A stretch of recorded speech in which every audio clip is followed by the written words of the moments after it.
narito po ako dahil sa tawag ng Iglesia ni Cristo para sa transparency, accountability at hustisya.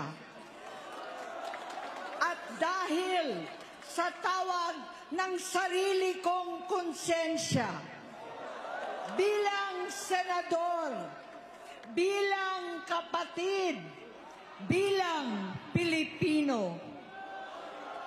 Bata pa lamang kami ni Bongbong, alam na ng buong pamilya ang problema sa kanya.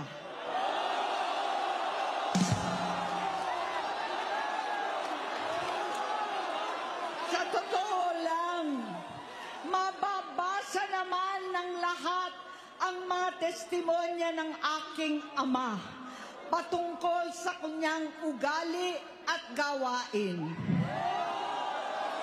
Noon, dahil may tatay pa kami, hindi ko pa siya responsibilidad. Noong tumatanda, ay mas naging nakakabahala. Batid ko na nagda-drug siya.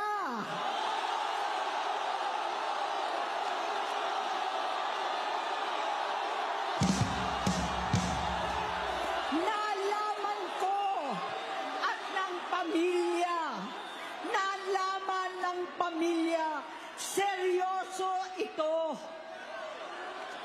Minsan, kami ng Presidential Guard at Metro Gompa ang naglilinis tuwing nagpa-party po sila.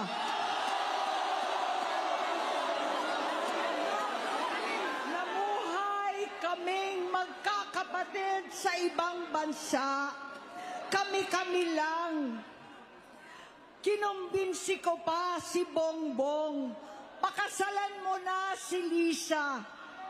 Naisip ko noon, kapag nag-asawa siya, malalagay na sa tahimik at magkakaroon ng direksyon. Ang laki ng pagkakamali ko. Mas lumala ang kanyang pagkalulong sa droga.